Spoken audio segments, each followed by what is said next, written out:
রাত গভীর হয়ে গেছে, 12টা বেজে গেছে গো। আর গভীর রাতে মন্ত্রী এসে ডাকছে, মহারাজ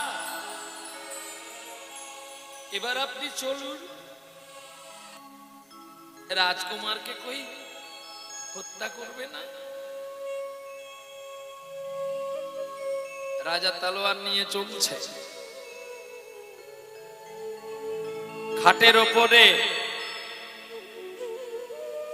রাজার পুত্র গোপাল সিং শুয়ে আছে। মুখখানি একটু বের করানো আছে, আর মানসিং রাজা পৌঁছে গেল ছেলের কাছে। রাজা মানসিংকে শেষবারের মতো অনুরোধ করেছিল, মন্ত্রী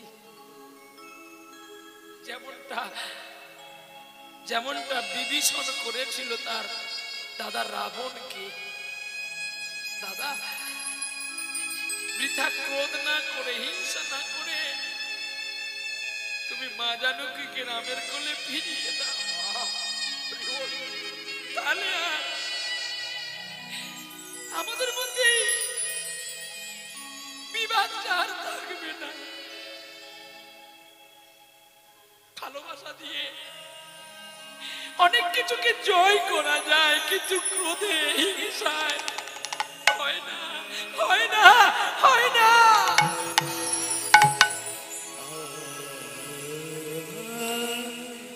ভালোবাসা দিয়ে সবকিছু জয় করতে হয়। না, আমায় কেউ বাধা দিতে পারবে না। আমি আজকেই আমার পুত্র গোপালকে হত্যা করব। তলোয়ার বের করলেন, তলোয়ার বের করে রাজা তার পুত্রের উপরে গেঁথে দিলেন তলোয়ার। চিৎকার করে উঠলেন মন্ত্রী। তলোয়ার ফেলে দিয়ে রাজা অট্টহাসি দিয়ে চলে গেল কক্ষ কুঠিরে। আর কক্ষ কুঠিরে গিয়ে রাজা একা কাঁদছে। কাল সকাল হলে কে আমাকে বাবা বলে ডাকবে? আমি কি ভুল করেছি গো? গোবিন্দ আমায় একবার দয়া করো, গোবিন্দ একবার আমায় কৃপা করো।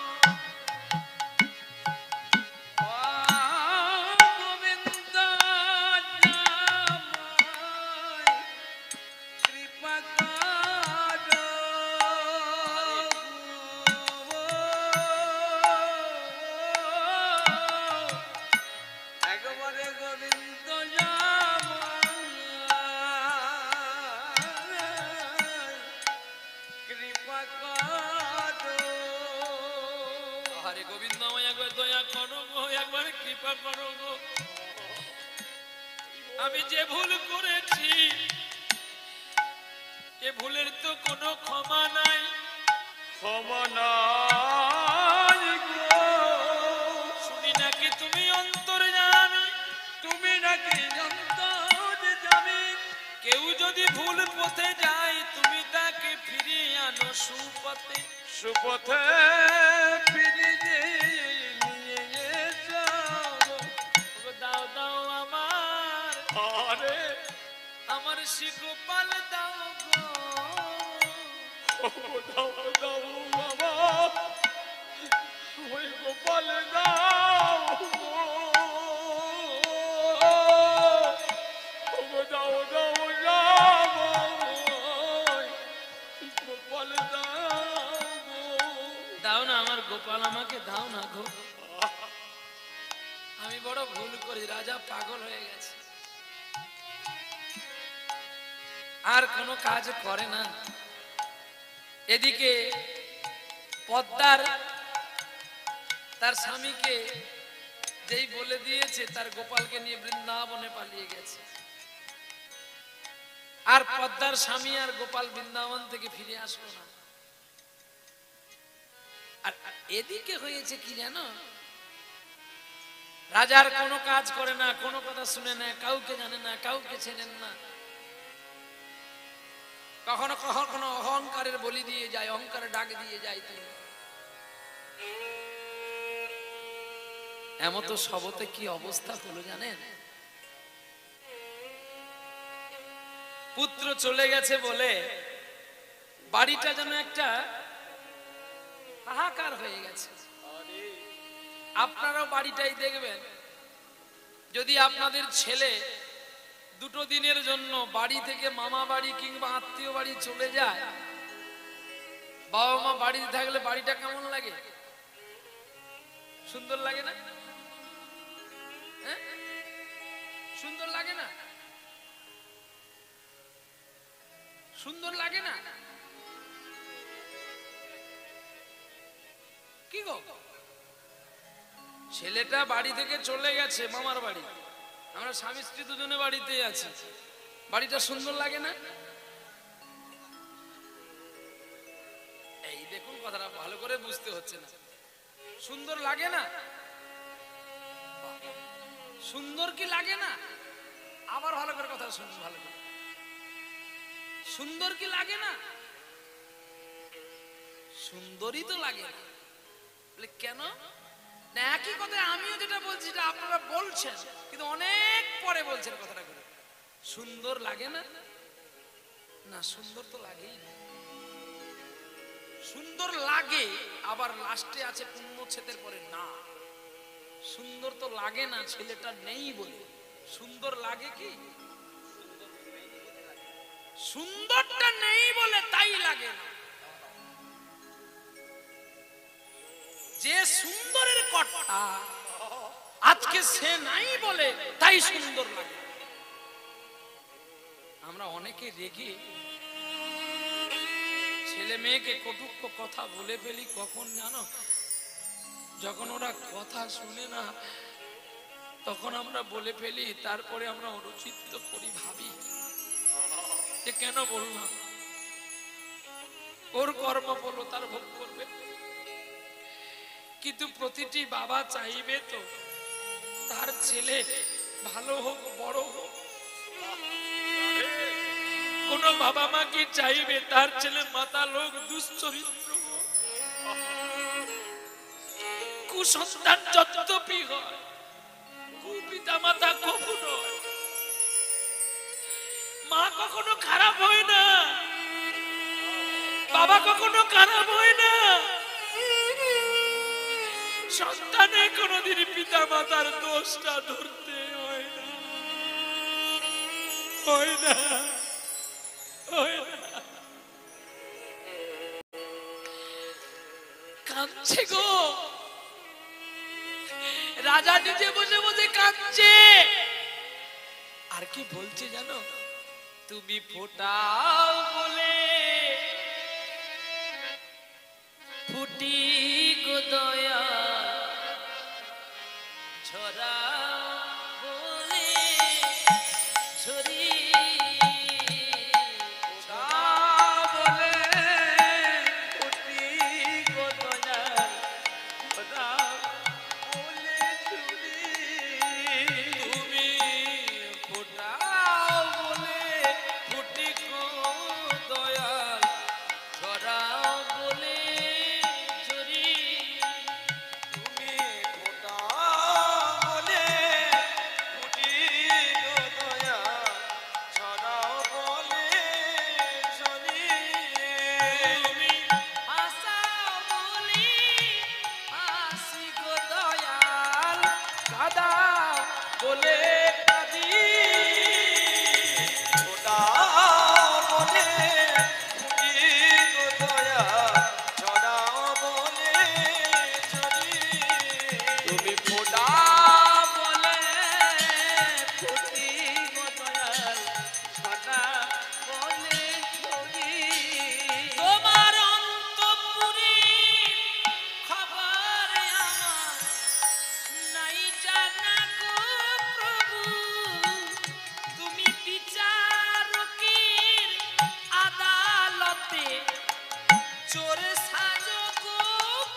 বসে আছি আজ শুধু একা, ডাকি তোমায় আমি পাবো বলে, একা কাঁদি একাকিনী।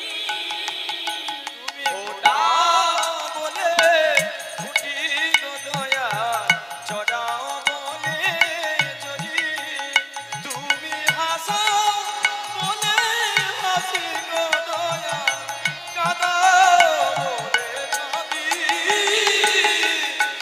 ওটা বলে ফুটি গো দয়া যদি ছড়াও বলে যদি ছড়াও বলে যদি।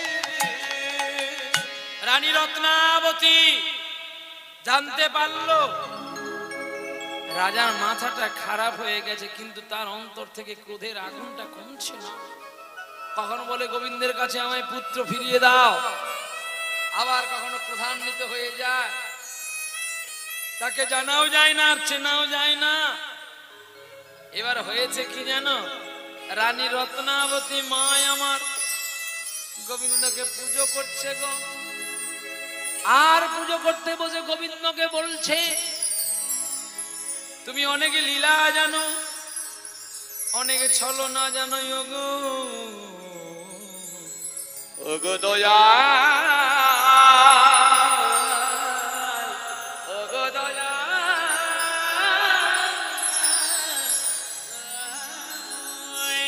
ওগো দয়াময়, তুমি অনেক ছলনা জানো, তুমি অনেক লীলা জানো, আমি কি ভুল করলাম?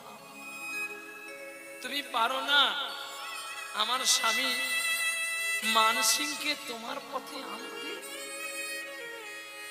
রানী রত্নাবতী যতবার মানসিং রাজাকে বলেছে, মানসিং ততবারই ক্রুদ্ধ হয়ে রানীকে মারবার জন্য ছুটে যেতেন। ভাগ্যের পরিহাস কল্পনাতে এত অটুট হয়ে যায়, মানুষ যখন মৃত্যু পথে পতিত হয়ে যায় তখন তাকে কত মানুষ ভালো কথা বললেও সে আর কথাগুলোকে অন্তরের মধ্যে নেয় না বা তার গুরুত্ব দেয় না। পরেই মানুষগুলো জানতে পারে যে মানুষ কত দুর্ঘটনায়, কত অঘটনের মাঝে মানুষের প্রাণগুলো নষ্ট হয়ে গেছে। এদিকে রাজা বসে আছে অহংকার নিয়ে, কারোর সঙ্গে কথা বলে না। এই মন্ত্রী এদিকে এসো, ওই দেখো রানী পুজো করছে, এটাই সুযোগ, চলে যাও, গিয়ে তুমি ওই সিংহের দরজাটা খুলে দাও, খুলে দাও।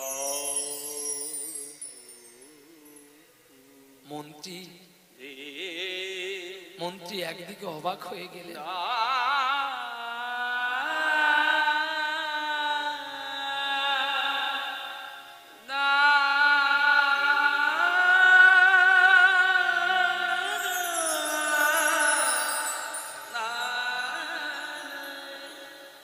মানসিং রাজা অবাক হয়ে গেলেন। রাজা মানসিং বলে দিল, যাও সিংহের দরজাটা খুলে দাও। আর রাজা মানসিং কথা মতো মন্ত্রী মাধু সিং কাঁদতে কাঁদতে গঙ্গা গীতা সাবিত্রী সীতা সত্য প্রতিব্রতা ব্রহ্মবলী ব্রহ্মবিদ্যা সন্ধ্যা মুক্তি জ্ঞানী হরে কৃষ্ণ কৃষ্ণ কৃষ্ণ হরে হরে হরে রাম হরে রাম রাম রাম হরে হরে হরে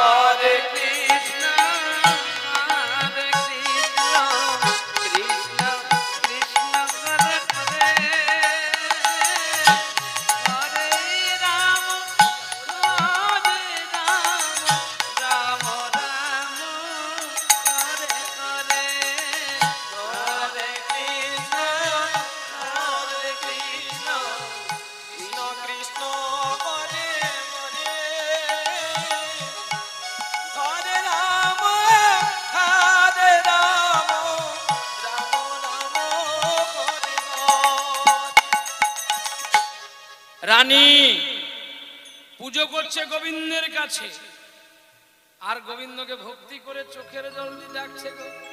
ডাকার মতো ডাকলে পরে তবেই তো পাওয়া যায়,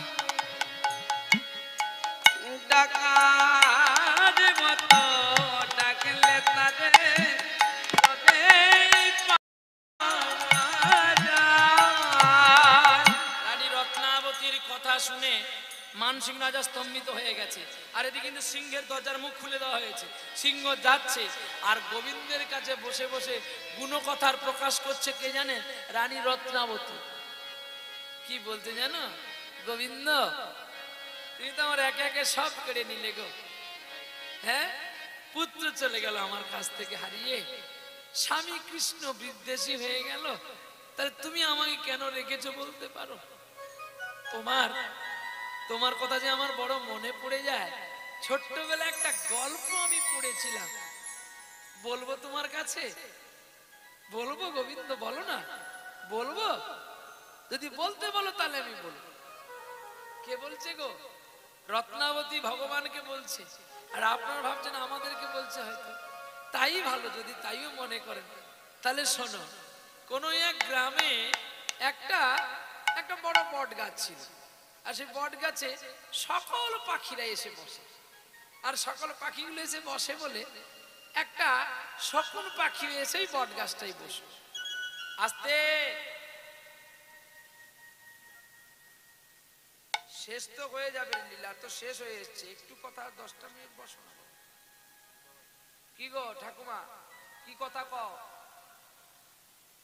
কিছু না তো তাহলে সাড়া পড়ছে কেন? বৌমা বলছে ঘর যাবে নাকি? হ্যাঁ, হে বৌমা না, এ বোমা আছে, যখন আগুনে ফাটবে মরবি তখন তুই। হ্যাঁ, তোর সব ব্যারাম কেটে যাবে এক ধার থেকে। মানুষ আরাম করতে করতেই ব্যারাম চাপে। কিরকম করে? এই দেখো আসছে কি সময়, এরপরে কি সময় আসবে? শীতকাল আসবে, তখন ভাল লাগবে ঠান্ডা জলে চান করতে। তখন কি হবে? একটু গরম জল চান করি। এবার দেখো গল্পটা, হরিনাম শুনতে বসে কথা বললে মানুষের কি হয় একটু শুনে নাও।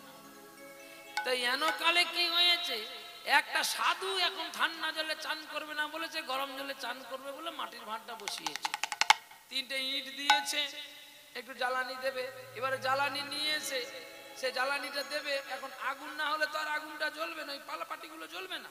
তো আগুন আনতে গেছে, একটা ব্যাঙ এখন কুয়োয় পড়েছিল, অনেক কষ্টে কুয়ো থেকে উদ্ধার পেয়ে ও এখন লাফ দিয়ে দিয়ে যাচ্ছে।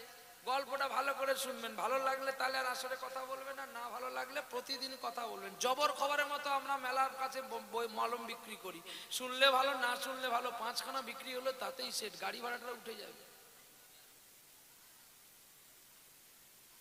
কায়দা আছে বলে বাজারে বেরিয়েছি গো, কায়দা না থাকলে বেরোতে পারি না। বেশি যখন এই লীলার মাধ্যমে যখন একটা ভালো জায়গায় পৌঁছবো, যখন আপনারা কথা বলবেন, তখন আপনাদেরকে এই মলমগুলো না লাগালে তখন কিন্তু আপনাদের এই রোগগুলো কাটবে না। তাহলে শোনো, রোগ হয়ে গেলে হঠাৎ করে ধাক্কা লাগলে ভলিনি মলম লাগাবেন না, ভলিনি স্প্রে করবেন। ডাইরেক্ট গিয়ে হাড়ে লাগবে, ব্লাডটাকে সার্কুলেট করে দেবে, সরে যাবে। আপনাদের ভলিনি স্প্রে না করলে আপনারা সরবেন না। আমাদের মনের মধ্যে যে কুবাসনার রক্তগুলো লুকিয়ে আছে, এগুলো ভলিনি স্প্রে ছাড়া যাবে না, মলামে হবে না, স্প্রে দিতে হবে। কারণ প্রথমেই দিয়েছি, আপনাদের হাত জোড়ো করেছি, গড় জোড়ে বিনয় করে, যখন হয়নি এবার আপনাদের স্প্রে করি একটু দেখি। এবার স্প্রে যদি না হয় তাহলে কটক এমসি নিয়ে যেতে হবে, নাহলে দিল্লি নিয়ে যেতে হবে। এছাড়া আমাদের কাছে নিতাই গো। চলো এবার দেখি। এইবারে ব্যাংকটা কি করে আরাম করছে। এখন ব্যাংকটা লাভ দিতে গিয়ে হাঁড়িতে পড়ে গেছে। হাঁড়িতে যেই পড়ে গেছে, বলে হাঁড়িতে কি ঢাকনা ছিল না? না, ঢাকনা ছিল, ঢাকনা ফুল টক টাইম ঢাকনা ছিল না, এক পাশ একটু ডেরানো ছিল। আর যেই ব্যাংকটা পড়ে গেছে অমনি লপট করে ভেতরে ঢুকে গেছে। আর ঢুকে যাওয়ার সঙ্গে সঙ্গে ব্যাংকটা ঠাকুরকে বলছে, এ নারায়ণ, এ জলটা আরো কত ঠান্ডা। গোবিন্দ, তুই যদি একটু জলটা গরম করে দিতে আমি একটু আরাম পেতাম। এইবারে বাবাজি এখন আগুনটি দিয়েছে, উনুনটা হিট হয়েছে, এবার তাপটা হাঁড়িতে লেগেছে, একটু একটু করে জল গরম হচ্ছে। ব্যাংকটা বলছে, গোবিন্দ তুমি সত্যি ভালো মানুষ, তোমাকে ডাকার সঙ্গে সঙ্গে তুমি যে জলটা আরাম করে দিচ্ছ। কি আরাম, কি আরাম! আরাম করতে করতে জ্বালানি জ্বলতেই আছে, জলও ফোটা শুরু করেছে, আর সকল রোগের ব্যারামগুলো চেপে গেছে। এইবারে ব্যাঙ ছটফট করছে, গোবিন্দ এবার বুঝি আমার ভবলীলা শেষ হবে, তুমি আমায় রক্ষা করো। কিন্তু জল ফোটা তো আর বন্ধ হয় না। হ্যাঁ, শেষে জল ফোটা শেষ। এইবারে বাবাজি বলছে জলটা বোধহয় ফুটছে, এবার আমি চান করে নেব। আর ততক্ষণে ব্যাঙ বেটা আরাম করতে করতে কি হলো, কি হলো বলো ঠাকুমা? এবার হরিবল হয়ে গেল। তোমার নাতি, তোমার পুতি, তোমার বৌমা, তোমার ছেলে ওই আরাম করছো ওই সংসার রূপ হাঁড়িটার মধ্যে। হাঁড়িটা যেমন তিনটে দাঁড়ির মধ্যে দাঁড়িয়ে আছে, আপনি আমি আমরা সকলে তিনটে দাঁড়ির মধ্যে দাঁড়িয়ে আছি। শতরজতম ত্রিগুণার্থের দড়ি দিয়ে আমরা সকলে বাঁধা আছি। সাধক সিদ্ধ প্রবর্ত এই তিনটি শব্দের মধ্যে আমরা বেঁচে আছি। তাহলে একটি সময় যদি আমরা হরি কথায় কথা বলি, তাহলে এই ব্যাঙের মতো আমাদের দশা হবে। ওই আরাম করছে তো পাকার বাড়ি চাই, স্থায়ী পাথরের মন্দির চাই, নালে বুঝি ভগবান আসবে না। তাহলে শীতের দিনে তোমরা তো ঠান্ডার সময় বেশ ভালো করে বাড়ির মধ্যে লেপ ঘুরিয়ে শুয়ে থাকো, তাহলে ভগবানকে কেন একটা লেপ ঘুরিয়ে রাখো না? সে সারাক্ষণ কুয়াশায় পড়ে। এই একদিনের কি বৃষ্টি হলো, এক বৃষ্টিতে যে একটু ভিজেছে তার কত টাকার ঔষধ গেছে। তাহলে বৃন্দা দেবী আর এই যে আপনার হরি ঠাকুর কত ভিজলো, তার জন্য কি একটু কফ সিরাপ কিংবা অ্যাসিলো গাড্ডি কিংবা আপনারা প্যান্ট ফট্টি কি এই ঔষধগুলো কি আপনারা ব্যবহার করেছেন? না শুধু লোকের বাড়ি করছে বলে আপনিও করে ফেলেছেন? কোনটা? লোক দেখানো গড়া ভোজা নয়। লোক দেখানো যারা গড়া ভোজন করে তারা শুধু লোক দেখাবার জন্য করে, বাস্তবে করে না। আর যারা বাস্তবে ভগবানকে ভালোবাসে তারা কোনো লোক দেখিয়ে জপ করে না, তারা অন্তরের মধ্যে করে। একটা লোক মানুষকে দেখেন না, আমি কদিন আগে এসেছিলাম আপনাদের এই হাট পাড়াতে, এই বাজারেতে একজন বাবাজি চলছে, সেখানে বলছে এই ভাই তোর পটল কত করে দে। আমি বলি বাবা এই নিয়ে আবার করে দে। বলছে হরে কৃষ্ণ। দেখতে পেলাম উনি ইস্কনের আশ্রিত।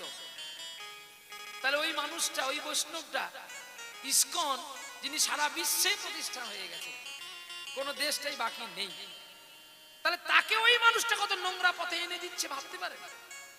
ইস্কন মহারাজ কি বলেছে, ইস্কন প্রভুপাদ কি বলেছে যে তুমি জুতো পরে বাজারে গিয়ে ঝলা হলাবি আর বেগুনের দাম জিজ্ঞাসা করবি?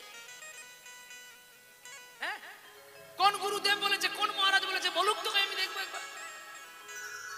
সব সময় কৃষ্ণ নাম জপ করতে বলেছে, তাহলে তো ঝোলা নিয়ে জপ করতে বলে? হ্যাঁ, কি তারা দেখেছে মানুষের, এতে মানুষের কলঙ্ক আসে, মানুষের কাছ থেকে মানুষের ভক্তি হারিয়ে যায়। আচ্ছা আপনি বলুন তো, আপনি যদি আপনার স্ত্রীর সঙ্গে গোপন কথা বলেন, সেটা কি বাজারের মধ্যে বলবেন? কি ছোট্ট করে বোঝাতে পারলাম?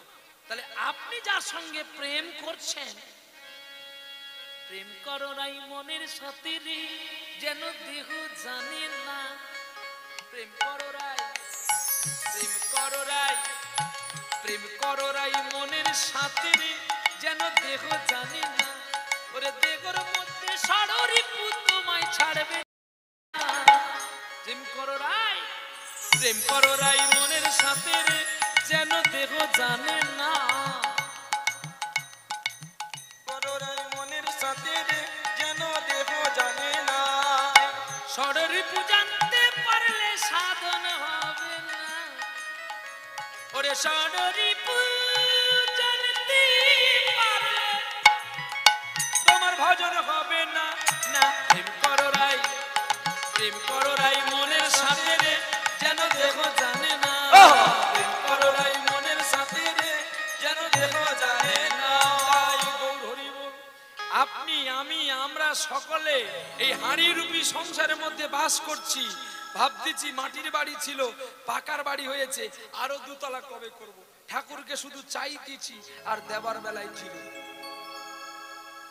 আর আমরা সেজেছি হিরো। তাই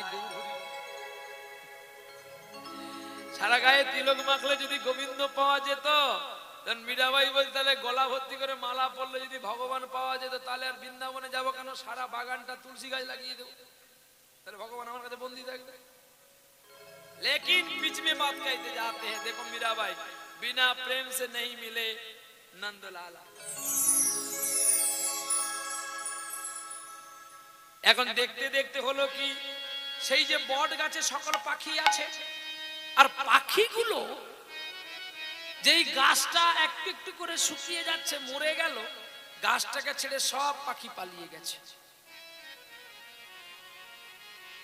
এখন সেই পাখিগুলো চলে গেছে বলে শেষে একটা শকুন পাখি ওই গাছটার অপেক্ষায় বসেছিল, গাছটাই তারা মা বাবা ভেবে। কালকে কথাটা বলেছি, এই কথাটা কালকে বলে গেছি আপনাদের কাছে। শকুন পাখির কথাটা বলা হয়েছে কি হয়নি না? ও তাহলে আমি পরশু দিন বলেছি এই গড়িয়াতে। আচ্ছা, এই দেখুন, এখন পাখিটাকে যেই গাছে পোকা লেগে গেছে, সকল পাখিগুলো পালিয়ে গেছে, কিন্তু শকুন পাখি যায়নি, বসে আছে। তখন সকল পাখিগুলো ওকে গিয়ে বলছে, তুমি চলে আসো, গাছটা পড়ে যাবে, তুমি মারা যাবে, চলে আসো। বলছে, মরার জন্যই আমি গাছে বসে আছি। সকলে গিয়ে ইন্দ্রের কাছে নালিশ জাগানো সকল পাখিগুলো গিয়ে, যে আমরা তো যে যার গন্ধর্ব স্থান দেখে নিয়েছি, কিন্তু এই পাখিটা এখনো যায়নি, তুমি এর একটু মুক্তির উপায় করো। আর এদিকে ভগবানকে ডাকছে পাখিটা যে এই গাছটাকে বাঁচিয়ে দেওয়ার জন্য। শকুন পাখিটা এত কাতর করে ডাকছে, তখন গোবিন্দ নিজেই গিয়ে ইন্দ্রকে বলছে, তুমি একটু বৃষ্টি বর্ষণ করো তো। তখন গোবিন্দকে বলছে ইন্দ্র দেবতা, বেশি বৃষ্টি দিলেও গাছ মরে যাবে, আবার বৃষ্টি কম হলে পাতা ভিজবে না, কোনটা করব? না একটু মিডিয়ামে করো, মানে কমও দিও না আর বেশিও দিও না, মাঝামাঝি রাখো না। একটু একটু ভারী বর্ষণ হলো, আর কৃষ্ণ গিয়ে তার গায়ে যেই হাতটা বুলিয়ে দিল, অমনি গোবিন্দের স্পর্শে গাছটা আবার প্রাণ ফিরে পেল। অমনি সকল পাখি ফিরে এসেছিল, এসে তাকে প্রশ্ন করেছিল, তুমি এই গাছটাকে ছেড়ে যাওনি কেন? তখন পাখিটা কি বলেছিল জানো? একদিন আমি যখন জন্ম হয়েছিলাম এই গাছের ডালে, তখন কিন্তু আমার মা বাবা কেউ ছিল না, তারা মারা গিয়েছিল বা চলে গিয়েছে, আমি তাও জানি না। পাখির ডালে আমি যখন বাসা থেকে একটা পাখির বাচ্চা হয়ে জন্ম নিলাম, এই গাছটি আমাকে বাঁচিয়েছিল। তাহলে বলো তো, আজকে তার এই মৃত্যুর দিনে আমি ছাড়া পাখিটা, এই বৃক্ষটার আর কে আছে? তাই আমি, এই তো আমার মা বাবা, তাই পুত্র গেলে স্ত্রী গেলে এদেরকে তবু পাওয়া যায়, কিন্তু মা বাবা চলে গেলে এদেরকে আর পাওয়া যায় না। তাই আমি এই বৃক্ষকে আমার মা বাবা জ্ঞানে আমি একে ভালোবেসেছি, তাই এর আমি কাছে বসে আছি। গোবিন্দ খুশি হলো যে তুমি একটা শকুন পাখি হয়ে তোমার মধ্যে যে মাতৃভক্তি, পিতৃস্নেহতার জ্ঞান, আমি বড় ধন্য হয়েছি।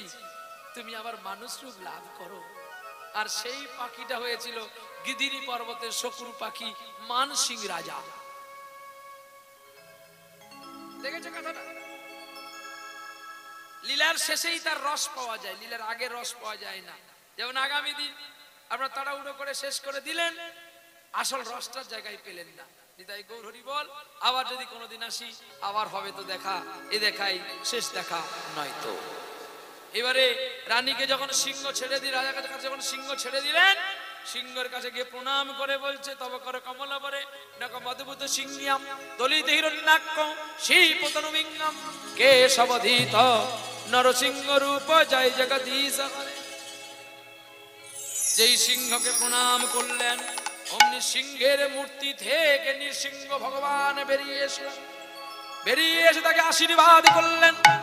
মানসিং রাজা ছুটে গেলেন, ছুটে গিয়ে প্রণাম করলেন স্ত্রীকে, আর গোবিন্দকে প্রণাম করে বৃন্দাবনে চলে গেলেন।